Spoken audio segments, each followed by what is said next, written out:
1813 charter చట్టం మరియు భారత విద్యా వ్యవస్థపై దాని ప్రభావం. Charles grant 1813. చార్లెస్ గ్రాంట్ తూర్పు ఇండియా వర్తక సంఘంలో మిలిటరీ అధికారిగా ప్రవేశించి, క్రమంగా డైరెక్టర్ల బోర్డుకు అధ్యక్షుడిగా ఎదిగాడు. 1805లో డైరెక్టర్ల బోర్డుకు అధ్యక్షుడిగా అయ్యాడు. ఆపై బ్రిటిష్ పార్లమెంటు సభ్యుడిగా ఎంపికయ్యాడు. ప్రభుత్వంలో మంచి పలుకుబడి కలిగి 1797లో కంపెనీ డైరెక్టర్లకు, 1813లో బ్రిటిష్ హౌస్ ఆఫ్ కామన్స్కు తన పత్రాన్ని సమర్పించాడు.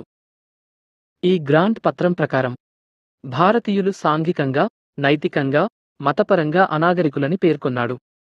వారిని నాగరికులను చేయవలసిన బాధ్యత తూర్పు ఇండియా వర్తక సంఘంపై ఉందని పేర్కొన్నాడు. క్రైస్తవ మిషనరీలకు కంపెనీ ప్రోత్సాహం అందించాలని సూచించాడు.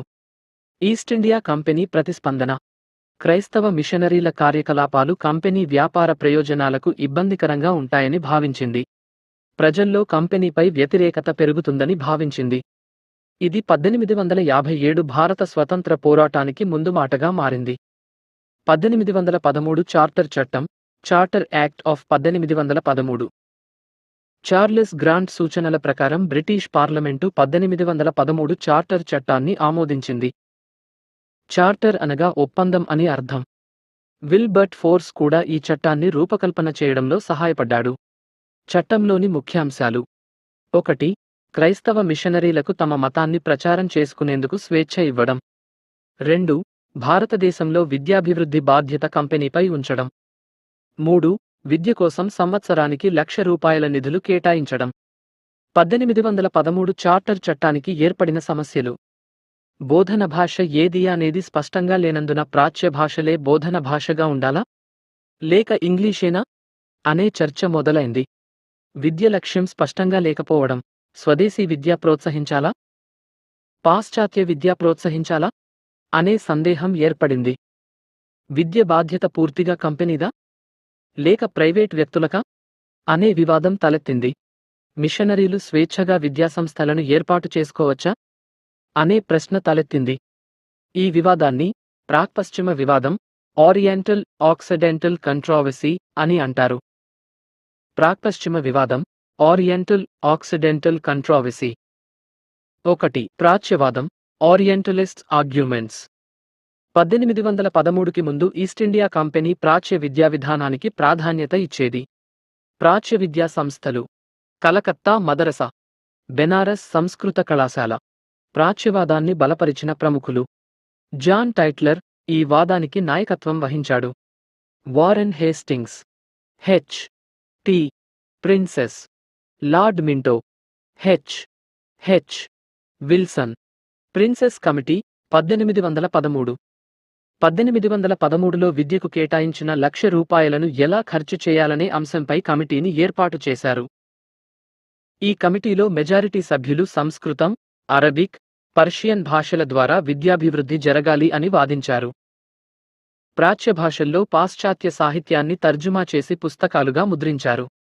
2. పాశ్చాత్యవాదం, యాంగ్లిసిస్ట్స్ ఆర్గ్యుమెంట్స్. 19వ శతాబ్దానికి బ్రిటన్ పారిశ్రామిక విప్లవం దాటింది.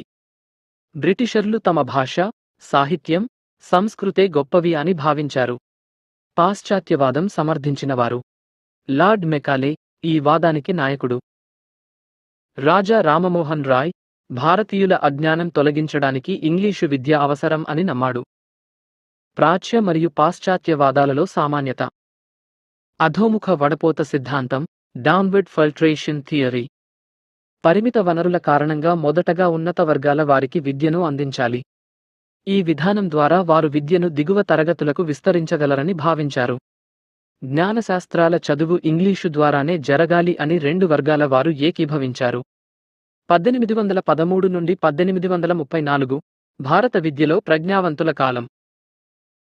జాన్ టైట్లర్ అరబిక్ భాషలో పుస్తకాలు తర్జుమా చేయించి ప్రాక్ వాదాన్ని సమర్థించాడు. William James history of British India అనే గ్రంథాన్ని రాశాడు. హెగెల్ ఫిలాసఫీ ఆఫ్ హిస్టరీ గ్రంథంలో భారతీయ సంస్కృతి వెనుకబడిందని పేర్కొన్నాడు. విద్యా సంస్థల ఏర్పాట్లు: కాశీలో మదన్ మోహన్ మాలవ్య హిందూ పాఠశాలను స్థాపించాడు. ఇది తరువాత విశ్వవిద్యాలయంగా మారింది. గుంటూరు, మచిలీపట్నంలో హిందూ కళాశాలలు ఏర్పాటయ్యాయి. 1823 ముంబై గవర్నర్ ఎల్బిన్స్టన్ స్వదేశీ విద్యపై పాఠశాల సర్వే చేయించాడు. మానిటరింగ్ పద్ధతి అమలులో ఉండేది. School and school books society ని స్థాపించి విద్యా కార్యక్రమాలను ప్రోత్సహించాడు. ముగింపు 1813 చార్టర్ చట్టం భారతీయ విద్యా వ్యవస్థకు ఒక మలుపు తీసుకువచ్చింది. కానీ విద్యను ప్రాచ్యంగా కొనసాగించాలా? లేక పాశ్చాత్యాన్ని ప్రోత్సహించాలా? అనే అంశంపై తీవ్ర వివాదాలు ఏర్పడ్డాయి.